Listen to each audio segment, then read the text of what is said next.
ونؤمن به ونتوكل عليه ونعوذ بالله من شرور أنفسنا ومن سيئات أعمالنا من يهده الله فلا مضل له ومن يضلل فلا هادي له وأشهد أن لا إله إلا الله وأشهد أن محمدا عبده ورسوله أما بعد فإن خير الحديث كتاب الله وخير الهدي هدي محمد صلى الله عليه وسلم وشر الأمور محدثاتها وكل محدثة بدعة وكل بدعة ضلالة وكل ضلالة في النار. أعوذ بالله من الشيطان الرجيم. نحن نقص عليك أحسن القصص بما أوحينا إليك هذا القرآن. تمام قسم کی تعریفات اور حمد و ثنا اللہ مالک الملک کے لیے ہے جو تمام کائنات کے خالق مالک اور رازق ہیں، جو اپنے بندوں پر بے شمار انعامات کرنے والے ہیں، جو ہمیشہ سے ہیں اور ہمیشہ ہی رہیں گے، نہ جن کی ذات میں کوئی شریک ہے نہ جن کی صفات میں کوئی شریک ہے۔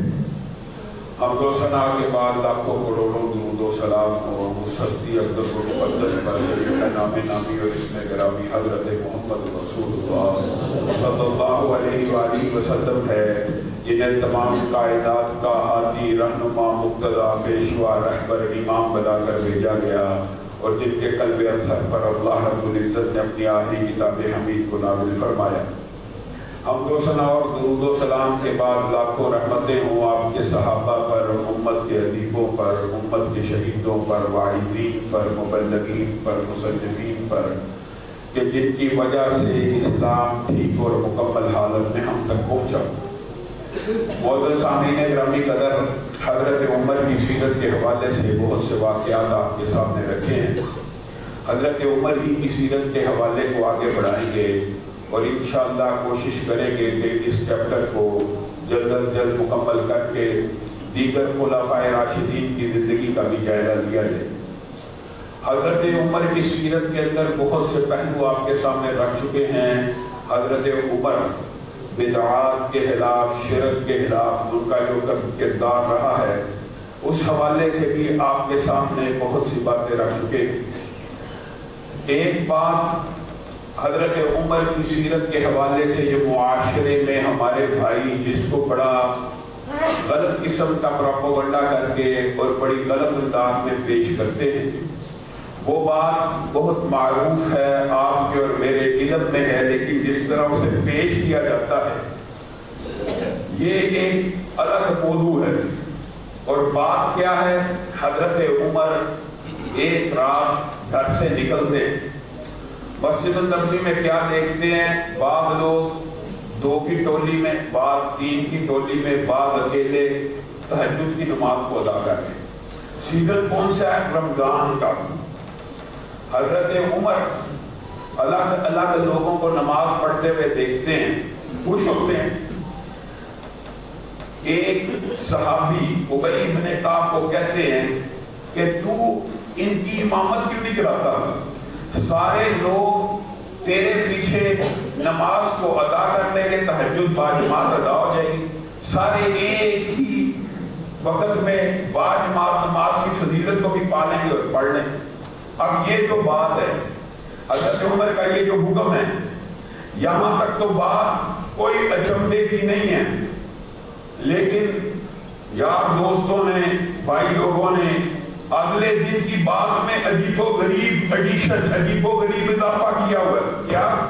حضرت عمر اگلے دن مسجد النبوی میں آتے ہیں، باجماعت نماز تراویح ہو رہی ہے، ابی بن کعب نماز پڑھا رہے ہیں جماعت، یہاں پر ہمارا بہت لمبا چوڑا اختلاف شروع ہو جاتا ہے۔ حضرت عمر کے ساتھ ایک بات کو منسوب کیا جاتا ہے یہاں پہ۔ حضرت عمر نے کہا یہ کتنی اچھی بدعت ہے، نعوذ باللہ۔ حضرت عمر نے کیا کہا؟ بات مشہور ہے، عام طور پر یہی بات بیان کی جاتی ہے جب کسی کو کہا جائے نا دین میں کوئی بات نئی چیز کا اضافہ نہیں کرنا، تو کہتے ہیں حضرت عمر نے تو کہا تھا یہ کتنی اچھی بدعت ہے، یہ کتنا اچھا اضافہ ہے، نعوذ باللہ۔ حضرت عمر کے اوپر یہ اللہ رب العزت نبی کریم صلی اللہ علیہ وسلم کے ذریعے آپ کو اور مجھے کیا پیغام دے رہے ہیں؟ کل بدعت ضلالہ، کل بدعت ضلالہ، ہر بدعت گمراہی ہے۔ یہاں پہ بدعت کلو ہے،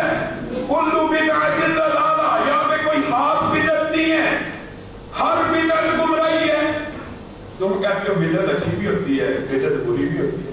یہ فلسفہ کہاں سے آیا ہے؟ یہ فلسفہ اسی واقعے کے اندر گڑا گیا ہے۔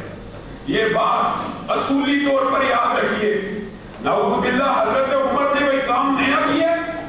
نبی کریم صلی اللہ علیہ وسلم کی زندگی کے اندر 3 دن لگاتار نبی کریم صلی اللہ علیہ وسلم تراویح کی امامت کرواتے رہے ہیں۔ 3 دن تراویح کی امامت کروائی ہے، چوتھے دن کیوں نہیں کروائی؟ لوگ منتظر کیوں نہیں کروائی؟ اس وجہ سے کہ کہیں میری امت کے اوپر فرق نہ ہو جائے، میری امت تکلیف میں نہ پڑ جائے۔ 3 دن باجماعت نماز تراویح نبی کریم صلی اللہ علیہ وسلم سے ثابت ہے۔ یہاں پر بعض لوگ یہ بات کرتے ہیں کہ 3 دن ثابت ہے، آپ 30 دن کون سا کیوں پڑھتے؟ یہ بات بھی یاد رکھ لیجیے، عجیب و غریب فلسفے بنے گئے۔ نبی کریم صلی اللہ علیہ وسلم کبھی ایک دفعہ زندگی میں عمل کریں، کس لیے ہوتا ہے؟ جواز کے لیے۔ نبی کریم صلی اللہ علیہ وسلم سے کوئی عمل ایک مرتبہ ثابت ہو جائے، کوئی عمل ایک مرتبہ بھی ثابت ہو جائے زندگی میں، ایک مرتبہ، اسے ساری زندگی کے لیے بنایا جا سکتا ہے کہ نہیں جا سکتا؟ ساری زندگی کے لیے بنایا جا سکتا ہے۔ 30 دن تراویح باجماعت کرنے کا مطلب یہ نہیں ہوتا کہ 30 دن کے لیے فرض کر دی گئی ہے۔ ہاں فضائل کی حدیثیں موجود ہیں کہ جو 30 دن قیام کرے گا غفر لہ ما تقدم من ذنبہ، اس کے سارے گناہ معاف ہو جائیں گے۔ لیکن یہ کہنا، نعوذ باللہ یہ کہنا کہ حضرت عمر نے تراویح باجماعت قائم کی اس سے پہلے نہیں کی ہوئی، یہ دنیا کا سب سے بڑا جھوٹ ہے۔ تراویح باجماعت نبی کریم صلی اللہ علیہ وسلم کی زندگی میں قائم ہوئی ہے۔ یہ الگ بات ہے قائم 3 دن ہوئی، حضرت عمر نے پورے ماہ کو کہہ دیا۔ تو یہاں سے یہ بات نکلتی ہے کہ نبی کریم صلی اللہ علیہ وسلم کوئی عمل زندگی میں ایک مرتبہ کریں یا جواز کے لیے ہوتا ہے، یا ساری زندگی اس کے اوپر عمل کیا جا سکتا ہے۔ لوگوں بات آئی ہے تو کہہ دیتا ہوں، اگر کہ ہمارے مضمون سے اس کا زیادہ تعلق نہیں ہے، لیکن بات بہت اہم ہے۔ نبی کریم صلی اللہ علیہ وسلم نے زندگی میں کتنے حج کیے؟ ایک مرتبہ۔ حج کے سارے فرائض جزیات آپ کو معلوم ہے؟ حج کیسے کرنا ہے، طواف کتنے چکر لگانے ہیں، کس طرح صحیح کرنی ہے، کس طرح دوڑنا ہے، بھاگنا ہے، مینا میں کیا کرنا ہے، مزدلفہ میں کیا کرنا ہے، ہر چیز ریکارڈ کے اوپر موجود ہے۔ اپنے ذرا ذہنوں کو کھولو، سینوں کو کھولو، تعصب سے باہر آؤ۔ نبی کریم صلی اللہ علیہ وسلم ایک عمل 10 سال نہیں 13 سال لگاتار پیدر پہ 5 وقت صحابہ کے سامنے کرتے رہے۔ ایک دفعہ کی بات ہوتا ہے، 10 سال لگاتار کرتے رہے، 10 سال۔ اور بعض روایات کے اندر اس سے پہلے بھی نماز تو ادا کیا کرتے تھے، کرتے فرض نہیں کی ہوئی۔ 10 سال نبی کریم صلی اللہ علیہ وسلم نماز پڑھتے رہے صحابہ کے سامنے 5 وقت۔ اور آج بعض لوگ کہتے ہیں وہ نماز ہی محفوظ نہیں، اس طرح بھی ہے، اس طرح بھی ہے، یہ بھی طریقہ ٹھیک ہے، وہ بھی طریقہ ٹھیک ہے۔ بھائیوں تعصب کے بغیر، خدا کی قسم تعصب کے بغیر اگر کوئی بندہ اٹھے آج تحقیق کرنا شروع کرے، میں کسی مسلک کی دعوت نہیں دے رہا، میں آپ کو نبی کریم صلی اللہ علیہ وسلم کی اتباع کی دعوت دے رہا ہوں۔ نبی کریم صلی اللہ علیہ وسلم نے پوری زندگی، کتنے افسوس کی بات ہے، 400 سے زائد حدیثیں ہوں، 400، 1 ہو، 2 ہو، 10 ہو، 20 ہو، 30 ہو، 400 سے زائد حدیثیں ہوں کہ نبی کریم صلی اللہ علیہ وسلم رکوع میں جاتے تو رفع یدین کرتے، رکوع سے سر اٹھاتے تو رفع یدین کرتے۔ 400 حدیثیں پڑھ لینے کے بعد، سن لینے کے بعد، سمجھ لینے کے بعد بندہ پھر بھی کہ 10 سال میں اس طرح بھی پڑھی تھی، اس طرح بھی پڑھی تھی، یہ کیا فلسفہ ہے؟ یہ بات کہاں سے آئی ہے؟ اس طرح بھی پڑھی تھی، اس طرح جو پڑھی ہے اس کے بارے میں ایک حدیث ہونی چاہیے کہ نہیں؟ اور یہ بات بھی آج سن لیجیے، اللہ کی قسم ہمارا عقیدہ کیا ہے؟ اگر نبی کریم صلی اللہ علیہ وسلم نے زندگی میں صرف ایک نماز بھی بغیر رفع یدین کے پڑھی ہو، آپ اور میں ساری زندگی پڑھ سکتے ہیں، آپ اور میں ساری زندگی پڑھ سکتے ہیں، کیونکہ اجازت مل گئی۔ لیکن اگر اپنے دلوں کو تعصب سے پاک کرو گے، کتابوں کو اٹھاؤ گے، احادیث کریم 10 سال ایک ہی طریقے پر نماز پڑھتے ہیں. یہ باتیں بہت گڑی ہوئی ہیں, یہ بن گڑ باتیں کس لیے گڑی ہوئی ہیں؟ یہ بھی بات سن لیجیے, نبی کریم صلی اللہ علیہ وسلم کی سنت کی وجہ سے نہیں گڑی گئی, اپنے اپنے ائمہ کی طرف بلانے کے لیے گڑی, اپنے اپنے بڑوں کی طرف بلانے کے لیے گھڑی گئی ہے. ہمارے بڑے نے نہیں کیا. اب کوئی مسئلہ اس طرح کا ہونا چاہیے کہ یہ بات نبی کریم صلی اللہ علیہ وسلم سے نعوذ باللہ ثابت کی جائے, نبی کریم نے نہیں کیا. یہ کتنا عجیب فلسفہ ہے. اگر تمہارے بڑے نے نہیں کیا, اس کا ثبوت تم نبی کریم صلی اللہ علیہ وسلم سے مانتے ہو. افسوس بے شمار سوہن ہائے گفتری خوفے فساد قلب سے نہ گفتہ رہی. ہمارے بھائی ہیں, تان و تشریح مقصد دینا کبھی کیا ہے, لیکن دکھ ہوتا ہے ان کی کتابیں بھی پڑھو. بہت بڑے شیخ حنفی بھائیوں کے بہت بڑے شیخ ہیں, انہوں نے کیا لکھا ہے؟ لکھتے بھی عجیب و غریب بات ہے. اگر ہمارے حناف دوست صرف یہاں تک آ جائے نا, یہاں تک کہ ہم سنت رسول کی وجہ سے یہ عمل نہیں کرتے, تو بھی ہمارا ان کا عقیدہ ایک ہوتے. سنت رسول کی وجہ سے نہیں کرتے, ٹھیک ہے بھائی, سنت کی وجہ سے نہ کرو, لیکن لکھتے کیا ہیں؟ قرآن پاک کا یہ فیصلہ واضح ہے کہ مدت رات بچے کی 2 سال ہے, اور حق تو یہی ہے. اللہ نے کلام حمید میں کہہ دیا, حولین کاملین, 2 سال ہے. جو بندہ چاہتا ہے اپنے بچے کو دودھ پلانا, کہتے کیا ہے؟ قرآن پاک میں تو 2 سال ہے, لیکن ہم کیا کریں, ہم مقلد ہیں امام ابو حنیفہ کے نزدیک 2.5 سال. تو بھائیو یہ کہاں سے فلسفہ آیا؟ اللہ نبی کی بات تو دور کی, یہاں پہ قرآن کی آیت آ رہی ہے. 2 سال مدت اعتراض نہیں, ہم کیا کریں گے, ہم مقلد ہیں, ہم نے ان کی تقلید کر لی ہے. اب ہمارے اور اپنے منہ سے کہہ دیے, قلم سے سوچ سمجھ کے لکھ رہے ہیں. حق تو یہ ہے کہ مدت اعتراض 2 سال ہے, حق تو یہ ہے, لیکن ہم کیا کریں, ہم مجبور ہیں. ہم کتنی مدت مانتے ہیں؟ 2.5 سال. لوگوں اصل مسئلہ یہ ہے, نبی کریم صلی اللہ علیہ وسلم نے ساری زندگی ایک نماز بھی بغیر رفع یدین کے لیے پڑھی. اگر پڑھی ہو مجھے اور آپ کو پڑھنے میں کیا مسئلہ؟ ہم تو حدیث والے ہیں, ہمیں حدیث مل جائے, ہمیں پڑھنے میں اعتراض ہی کوئی نہیں. 10 سال نبی کریم ایک عمل پہ کرتے ہیں اور آپ سوچتے ہیں اس کے اندر اختلاف ہوگا. یہ خود ساختہ بات ہے, یہ من گھڑت فلسفہ پھیلایا گیا ہے. اس طرح بھی تھا, اس طرح بھی تھا, جو اس طرح اور اس طرح کی حدیثیں موجود ہیں کہ نبی کریم صلی اللہ علیہ وسلم نے یہ عمل اس طرح بھی کیا, اس طرح بھی کیا, لیکن جو کیا ہی نہیں اس کے اندر یہ بات مشہور کر دینا. حضرت عمر نے یہ جو کام کیا ہے, نعوذ باللہ ہمارے پر الزام اٹھا, ہمارے پر کہ یہ عجیب و غریب نام رکھے آپ, بندہ کیا بات ہے, یہ صحابہ کے نعوذ باللہ ہم گستاخ ہیں. یہ صحابہ حضرت عمر نے تراویح ایجاد کی, کتنی بڑی تہمت ہے. حضرت عمر نے تراویح ایجاد کی, نبی کریم صلی اللہ علیہ وسلم کے دور میں 3 مرتبہ ہوئی. حضرت عمر نے چاہا اب تو نبی کریم دنیا سے جا چکے ہیں, اگر اب میں 30 دن بھی قائم کروں گا کون سی شریعت بن جانی ہے. نبی کریم صلی اللہ علیہ وسلم 30 دن قائم کرتے, آپ کے اور میرے اوپر فرق ہو جاتی. یہ فرق ہوتا ہے امتی کا. نبی کریم صلی اللہ علیہ وسلم نے 3 دن جماعت سے پڑھی, حضرت عمر نے کہا بھی پڑھوا دیتے. اس میں ایسی کون سی چمٹے کی بات ہے؟ حضرت عمر کی سیرت کے اندر اور بھی بہت خود حضرت عمر تہجد پڑھا کرتے تھے, اور یہ حضرت عمر ہی کی روایت سے مسلم میں موجود ہے. حضرت عمر نے آپ کو مجھے کیا اطلاع دی, ساری زندگی تہجد کی نماز پڑھی, جب مس ہو جاتی فجر سے لے کے ظہر کے درمیان ادا کر دیتے. فجر سے ظہر کے درمیان کسی بھی وقت ٹائم ملتا ادا کر دیتے. اور حدیث کیا بتلائی کہ نبی کریم صلی اللہ علیہ وسلم نے ارشاد فرمایا, جس کی رات کی نماز رہ جائے, جو تہجد کے اوپر مداومت کرتا ہو, اگر اس کی قضا ادا کرنا چاہے تو کب کرے؟ فجر سے ظہر کے درمیان کر لے. اللہ رب العزت اس کو رات کی نماز کا ثواب دے دے گا. یہ حضرت عمر سے حدیث پوچھی, اور حضرت عمر رات کو اپنے گھر والوں کو اٹھا دیا کرتے تھے. حضرت عمر دین کے بارے میں بڑے سخت تھے, ان کے اوپر نعوذ باللہ یہ الزام لگانا کہ انہوں نے دین میں کمی اور بیشی کی. لوگوں ویسے یہ فلسفہ کتنا عجیب ہے کہ نبی کریم لاکھوں صحابہ کے سامنے کہہ رہے ہیں میں نے دین پہنچا دیا, میں نے دین پہنچا دیا, میں نے دین پہنچا دیا. آپ کو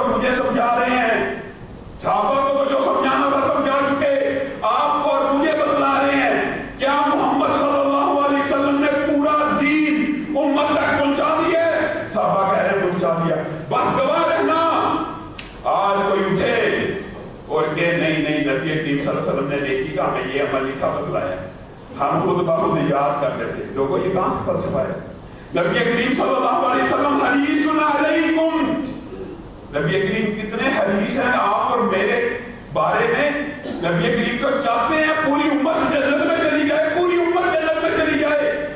وہ نیکی کا کوئی چھوٹے سے چھوٹا عمل چھپائیں گے؟ یہ کیا ممکن ہے؟ نبی نبوت لے کے آئے، اللہ کے احکامات لے کے آئے، کتنی عقلی منطقی دلیل ہے، اور آگے امت کو جنت میں لے جانے کی بجائے، اعمال بتانے کی بجائے کوئی اعمال چھپا دے. یہ نبی کریم صلی اللہ علیہ وسلم کی رسالت میں بھی تہمت ہے.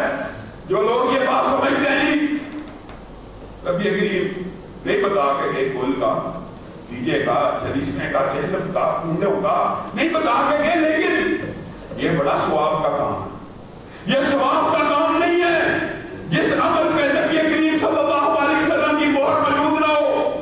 تو اپنی طرف سے اس کو جتنا مرضی نیک سمجھتا رہے، وہ عمل عمل صالح نہیں ہے، وہ عمل عمل بد ہے. وجہ کیا ہے؟ نماز میں 2 سجدے ہیں. سجدے کی کتنی اہمیت ہے پتا ہے؟ سجدے کی اہمیت کیا ہے؟ سجدے کی اہمیت کا لوگوں کو پتہ نہیں. انسان زمین سے کتنی بلندی پہ اللہ رب العزت، یہ تصور کو انسان کر نہیں سکتا. زمین و آسمان کے فاصلے اتنے زیادہ ہے، وہ ایک لمبا چھوڑا باب ہے. سجدے کی اہمیت کیا ہے؟ انسان زمین کے اوپر سجدہ کرتا ہے. اللہ کیا کہتے ہیں؟ تم نے سجدہ تو زمین پہ کیا ہے، لیکن تیرا سجدہ میرے پاؤں کے اوپر ہے. یہ سجدہ ہے. آج اپنے کیسے کیسے فلسفے ایجاد کرنی ہے، کیسے کیسے فلسفے ایجاد کرنی ہے. نبی کریم صلی اللہ علیہ وسلم امت کو پورا دین دے کے جائیں.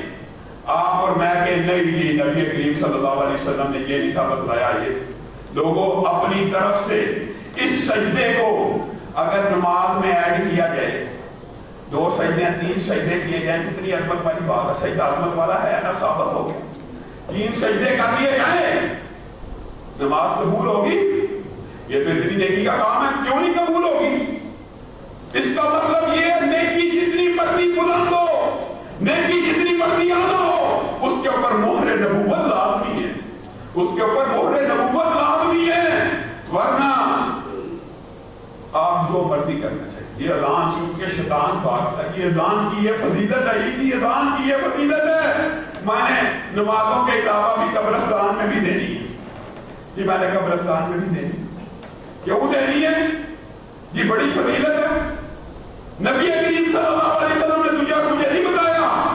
فضائل کا فضیلت کا کوئی کام انسان یہ سوچے کہ نبی کریم نے قرآن لکھی کہ میں نے یہ چیز ایجاد کی ہے، نعوذ باللہ وہ نبوت کا بھی ڈاکے ڈالنے والے، نبوت پر بھی ڈاکہ ڈالنے والے. وہ سمجھتا ہے، وہ کیا سمجھتا ہے کہ نبی کریم بھول گئے، یا وہ یہ سمجھتا ہے اللہ بھول گیا، یا وہ یہ سمجھتا ہے نبی کریم صلی اللہ علیہ وسلم نے کہا کہ میں نے ایجاد کر لیا.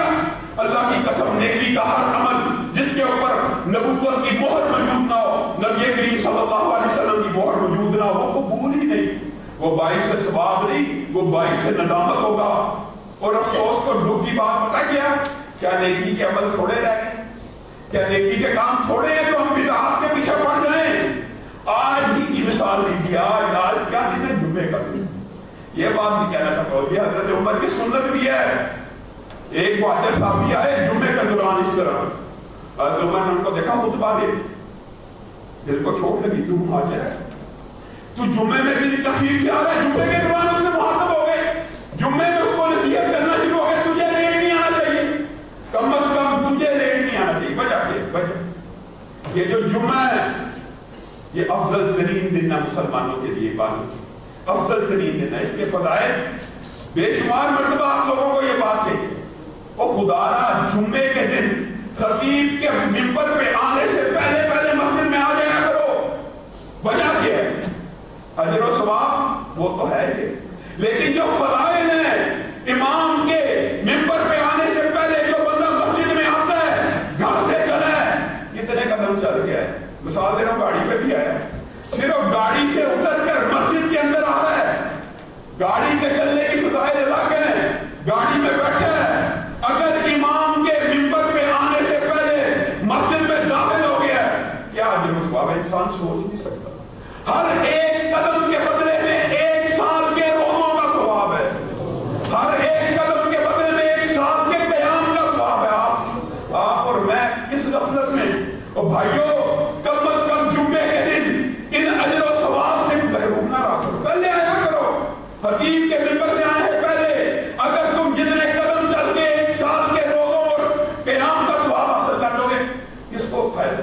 مجھے فائدہ، اب میں یہ کہہ رہا ہوں آپ لوگوں کو فائدہ۔ یہ ہپوکریٹ ہمارے معاشرے میں طریقہ بنا ہوا ہے، جب نماز کا وقت ہوتا ہے مسجدیں بھر جاتی ہیں، نماز کا وقت ہوتا ہے مسجدیں بھر جاتی ہیں، نماز ادا ہو جاتی ہے، صرف جمعے کا فرض ادا ہوا ہے۔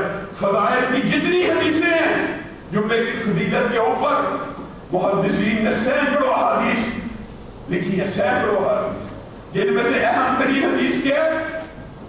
ایک جمعہ دوسرے جمعے کے مابین کیا ہے؟ کفارہ، الجمعۃ الی الجمعۃ کفارۃ لما بینہما۔ ایک جمعہ جس نے امام کے آنے سے پہلے مسجد میں قدم رکھ لی ہے، اگلے جمعے میں اس نے یہ عمل کر لیا ہے، نبی کریم کہہ رہے ہیں میں نہیں کہہ رہا، اس پورے ہفتے کے دوران جتنے گناہ کیے معاف ہو۔ اور آپ لوگ تشریف ہی نہیں لاتے، آپ لوگ خطبہ گزر جائے، نماز کا وقت ہو جائے تب آتے ہیں۔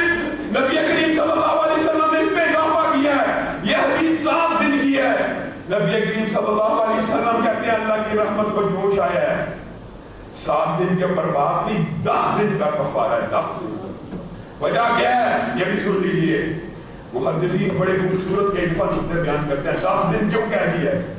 مہینے میں 30 دن ہوتے ہیں، اگر کوئی بندہ کسی مجبوری کی وجہ سے، سفر کی وجہ سے، بیماری کی وجہ سے ایک جمعہ چھوڑ دیتا ہے، 3 جمعے پڑتا ہے، 30 دن مکمل ہوتے ہیں۔ یہ اللہ رب العزت کی رحمت ہے۔ اور جمعے کے دن کم از کم یہ 1 گھنٹہ 1.5 گھنٹہ اگر آپ لوگ پہلے آ جائیں گے تو کیا فرق پڑ سکتا؟ اور آپ لوگوں کو عہد کرنا چاہیے، ہاں یہ نہیں میں کہتا نماز ہو جاتی ہے، آپ آئیں نماز کے ٹائم نماز تو ہو جائے گی، لیکن جمعہ ادا ہے۔ جمعہ یعنی جمعے کے جو فضائل ہیں، جو اجر ہیں، وہ انشاءاللہ کبھی موقع آئے گا، اس حوالے سے آپ کے سامنے تفاصیل کو رکھیں گے۔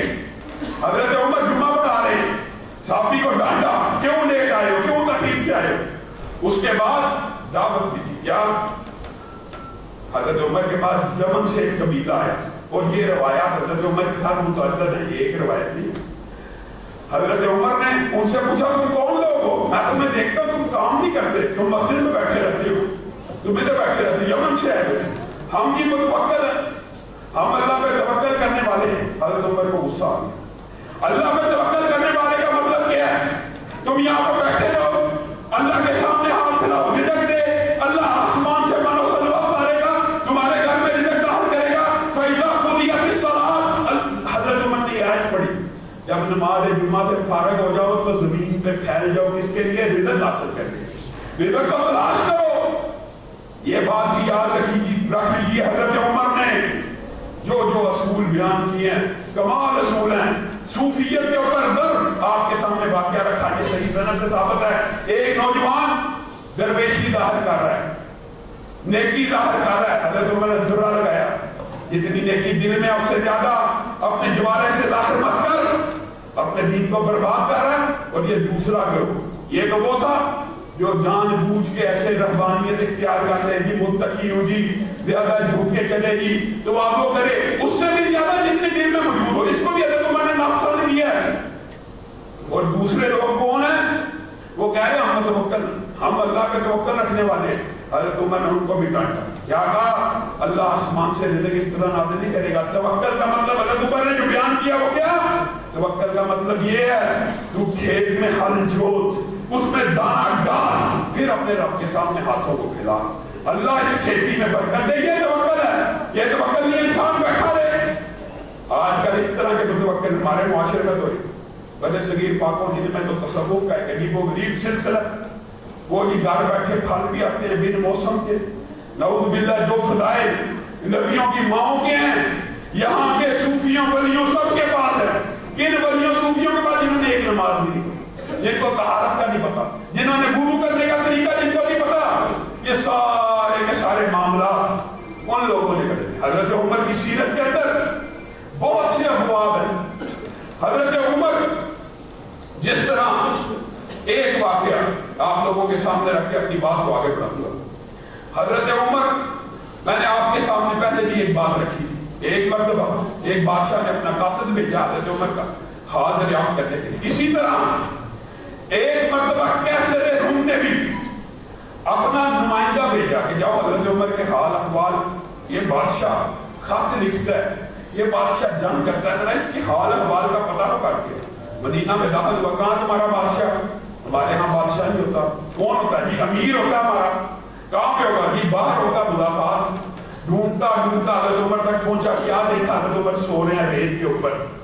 اس طرح سو رہے ہیں کہ حضرت عمر کے ماتھے کا پسینہ قطروں کے ساتھ ریت میں جذب ہو رہا ہے. اس کے دل میں ہیبت بیٹھی. اتنا بڑا فاتح ہے, زمین پہ سویا ہوا ہے, تکیہ موجود نہیں, دربان موجود نہیں. حضرت عمر کو اٹھاتا ہے. کہا عمر کیا وجہ بے خوف سوتے ہو؟ عمر نے کہا بے خوف سونا ہے, انصاف کرتا ہوں, عدل کرتا ہوں. کہا ہاں عمر, اللہ کی قسم تو نے عدل کیا ہے اس لیے بے خوف سوتا ہے. ہمارے بادشاہ نے ظلم کیا ہے اور اپنے ارد گرد دربان بٹھا کر سوتا ہے. ہمارے بادشاہ نے ظلم کیا ہے, اپنے ارد گرد دربان رکھتا ہے, لوگوں پہ ظلم کرتا ہے اور چین کی نیند نہیں سو سکتا.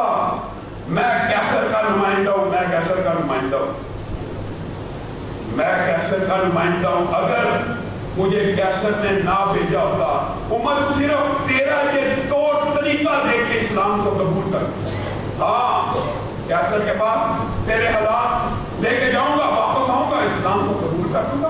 اور حضرت عمر کیسے ہیں؟ سادگی کا ایک عالم کیا ہے. پتہ لگا ایران فتح ہو گیا, پتہ تو چل گیا تھا, خبریں پہنچ گئی, لیکن آفیشلی ایک قاصد کے لیے جو اطلاع آتی ہے اس کا انتظار کر رہے ہیں. نکلتے ہیں مدینہ سے باہر پہنچ جاتے ہیں بے چینی میں, بے میں کہ قاصد آنے والا ہے, خوشخبری آنے والی ہے. اس حالت میں کپڑے پہ پیمانے لگے, باہر کھڑے ہیں. ایک گھڑ سوار بڑی تیزی کے ساتھ دوڑتا ہوا آ رہا ہے.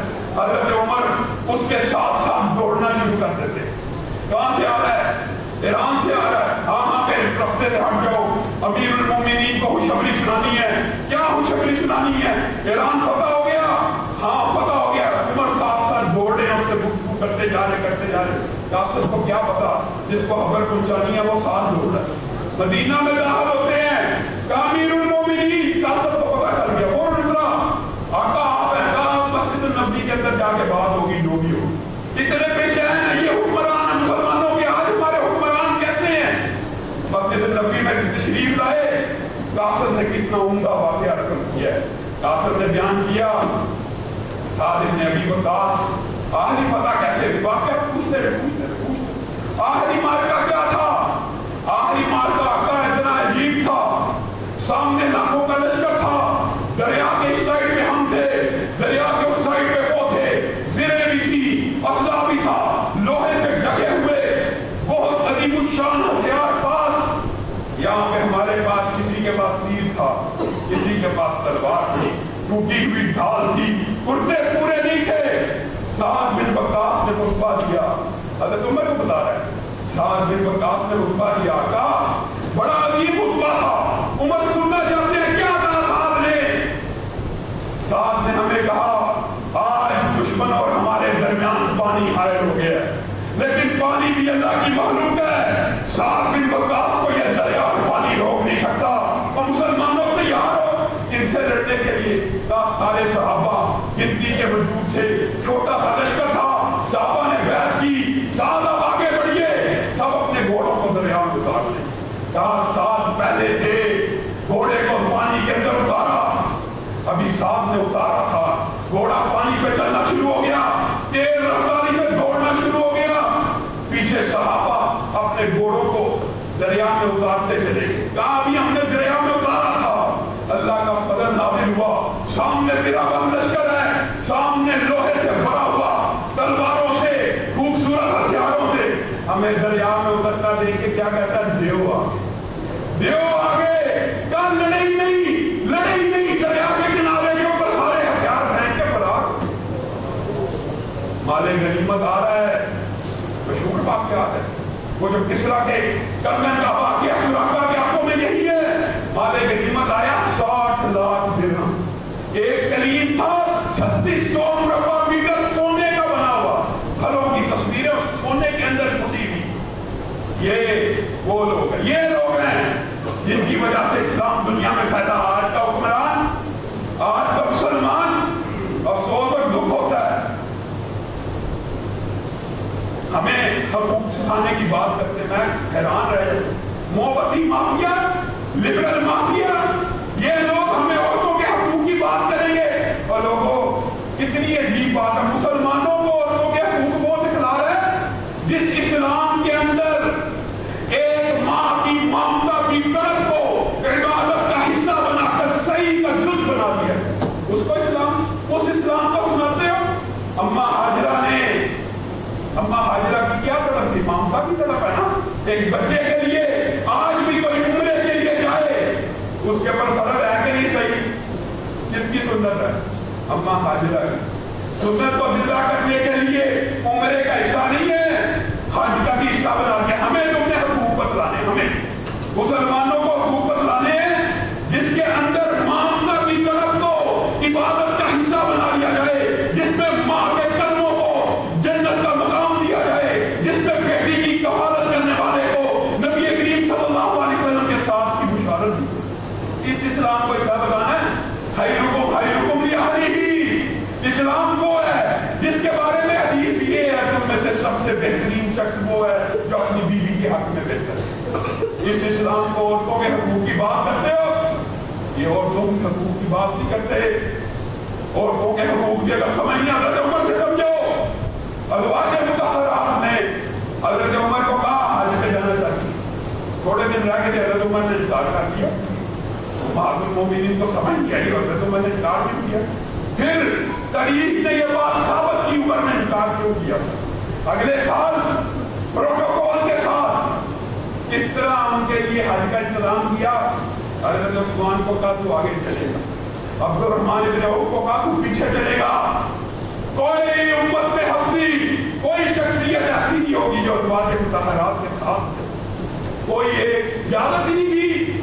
ہمیں عورتوں کے حقوق کی باتیں کرتے ہو. حضرت عمر نے کہا, اور یاد رکھیے ازواج مطہرات کے لیے جس قسم کے حج کا انتظام حضرت عمر نے کیا, ساری زندگی ازواج مطہرات ان کو دعائیں دیتی ہے. آرڈیننس کیا جاری کیا؟ جس وقت یہ امت کی مائیں حرم میں طواف کریں گی کوئی اور شخص طواف نہ. یہ ان کا مقام ہے, یہ ان کی فضیلت ہے. یہ لوگ ہمیں عورتوں کے حقوق کی بات بتائیں گے. اللہ رب العزت جو کہا گیا, جو سنا گیا اس کو سمجھنے کی توفیق ہدایت.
ہماری اس مسجد کے ہمارے بہت ہی قریبی ساتھی اور دوست محترم طاہر صاحب گزشتہ ہفتے انتقال کر گئے.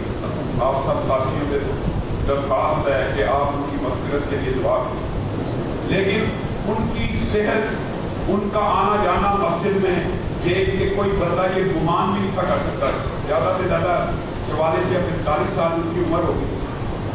ابھی نماز پڑھ کے گئے ہیں، بالکل ہنستے کھیلتے، پتہ ہی نہیں اچانک خبر آ جاتی ہے۔ لوگوں یہ ایک ایسی حقیقت ہے، ایسا اٹل واقعہ ہے کائنات میں، اس حقیقت سے کوئی بھی فرار حاصل نہیں کر سکتا۔ موت ہر ایک کو آ جانی ہے، یہ ایک لمبا چوڑا موضوع ہے، لیکن صرف ایک بات کر کے اپنے بھائی کے حق میں گواہی دینی ہے۔ وجہ یہ ہے کہ نبی کریم صلی اللہ علیہ وسلم نے ارشاد فرمایا کہ تم گواہو امت کے اوپر بھی اور سابقہ امتوں کے اوپر بھی تم گواہو۔ سابقہ امتوں میں گواہی انشاءاللہ کل قیامت کے دن جب ان کے اپنے امتی نبیوں کے انکار کریں گے، نوح نے ہمارے تک تبلیغ نہیں پہنچائی، یہ امت کھڑی ہوگی۔ ہم نے سورۃ نوح کو پڑھا تھا، نوح نے دن اور رات اپنی امت تک پہنچائی، ہم گواہ ہیں، لیکن اس دنیا کے اندر بھی گواہ ہیں۔ اس گواہی کا کیا فائدہ ہوتا ہے میت؟ نبی کریم صلی اللہ علیہ وسلم نے ارشاد فرمایا جب کسی میت کے بارے میں صرف 2 اشخاص یہ گواہی دے دیں کہ یہ میت اچھی ہے تو اللہ رب العزت کو بھی حیات دی، اس کو عذاب دیتے۔ ہم یہ گواہی دیتے ہیں کم از کم میں نے آج تک ان میں کسی برائی کو نہیں دیکھا، میں نے نہیں دیکھا، میں گواہی دیتا ہوں اور اللہ سے دعا کرتا ہوں اللہ ہمارے اس بھائی کو جنت الفردوس میں جگہ دے۔ اسی طرح ان کی وفات سے ہمارے ایک اور نمازی سے ناشتہ ہوں گے، وہ بھی بالکل جان، وہ بھی اچانک فوت ہو گئے، اللہ رب العزت ان کو بھی گری کے رحمت کرے، اللہ رب العزت ان کے بھی گناہوں کو معاف فرمائے۔ آج میں آپ کے سامنے ویسے نبی کریم صلی اللہ علیہ وسلم کا یہ ایک طرز عمل ہے کہ دوسرے خطبے کے اندر جب بھی اجتماعی دعا کرنا چاہتے دوسرے خطبے میں کرتے، یا نماز کا سلام پھیرنے کے بعد اگر کوئی شخص درخواست کرے تو امام اجتماعی دعا کرا سکتا ہے۔ آج آپ کے سامنے خطبہ کے اندر تھوڑے وقت کے لیے دعا کروائیں گے۔ الحمدللہ رب العالمین الرحمن الرحیم مالک یوم الدین ایاک نعبد و ایاک نستعین اهدنا الصراط المستقیم صراط الذین انعمت علیہم غیر المغضوب علیہم ولا الضالین آمین۔ اللهم صل علی محمد وعلی آل محمد کما صلیت علی ابراہیم وعلی آل ابراہیم انک حمید مجید۔ اللهم بارک علی محمد وعلی آل محمد کما بارکت علی ابراہیم وعلی آل ابراہیم انک حمید مجید۔ اے اللہ ہم سب کے گناہوں کو معاف فرما، اے اللہ ہم سب کے گناہوں کو معاف فرما، اے اللہ صبح کے گناہوں کو معاف فرما، اے اللہ شام کے گناہوں کو معاف فرما، اے اللہ رات کے گناہوں کو معاف فرما، اے اللہ خاتمہ بالخیر فرما، اے اللہ خاتمہ بالخیر فرما، اے اللہ مرتے وقت لا الہ الا اللہ کا کلمہ نصیب فرما، اے اللہ مرتے وقت لا الہ الا اللہ کا کلمہ نصیب فرما، اے اللہ شیطان لعین کے ہر شر کا فتنے سے محفوظ فرما، اے اللہ قبر آسان فرما، اے اللہ ہم سب کی قبر آسان فرما، اے اللہ ہم سب کا حشر آسان فرما، اے اللہ حشر کے دن عرش عظیم کا سایہ نصیب فرما، اے اللہ حشر کے دن عرش کا سایہ نصیب فرما، اے اللہ اس دن لاکھوں اربوں کروڑوں لوگوں کے سامنے ذلت و رسوائی سے محفوظ فرما، اے اللہ اس دن کی رسوائی سے محفوظ فرما، اے اللہ اس دن کی وحشت سے محفوظ فرما، اے اللہ اس دن کی گرمی سے محفوظ فرما، اے اللہ جو لوگ فوت ہو گئے ہیں، یا اللہ جو لوگ فوت ہو گئے ہیں، یا اللہ جو لوگ اسلام کی حالت میں فوت ہو گئے، ایمان کی حالت میں فوت ہو گئے، توحید کی حالت میں فوت ہو گئے، یا اللہ اپنے گناہوں کو معاف فرما، یا اللہ اپنے گناہوں کو معاف فرما، یا اللہ بھائی طاہر کے گناہوں کو معاف فرما، یا اللہ بھائی قدر کے گناہوں کو معاف فرما، یا اللہ بھائی بلال کے گناہوں کو معاف فرما، یا اللہ ہم سب کو جنت الفردوس میں اکٹھا فرما، یا اللہ اس مجلس کو جنت الفردوس میں وفا فرما، یا اللہ جتنے بے اولادی کی وجہ سے پریشان ہم کو اولاد صالحہ نرینہ نصیب فرما، یا اللہ جو بہنے رشتوں کی وجہ سے پریشان ہم کو نیک صالح رشتے نصیب فرما، یا اللہ ہماری اولادوں کو ہماری آنکھوں کی ٹھنڈک بنا، یا اللہ ہماری اولادوں کو ہمارے لیے صدقہ جاریہ بنا، یا اللہ ہمارے والدین جو فوت ہو گئے یا اللہ ان کے قبروں کو جنت کا باغ بنا۔ سبحان ربک رب العزت عما یصفون وسلام علی المرسلین والحمد للہ رب العالمین۔ نماز جمعہ کے بعد ایک نکاح بھی ہے، جو ساتھی اس میں شریک ہونا چاہیں۔